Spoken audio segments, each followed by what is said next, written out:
Following threats of a massive boycott and the resignation of a top soccer official, FIFA's President Gianni Infantino called off plans to sell World Cup profits to private equity groups.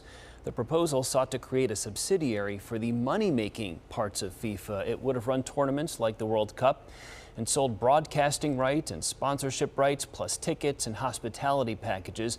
The idea immediately sparked outrage and threats to boycott future World Cup events by top European soccer teams. Global football is saying no.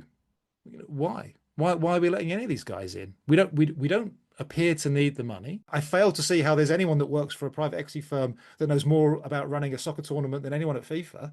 What disruption is going on here? And this is where the fear is. The disruption is on the rest of the game. The World Cup that wrapped up earlier this month pulled in a record-breaking profit, and FIFA already has an estimated $4 billion in reserves.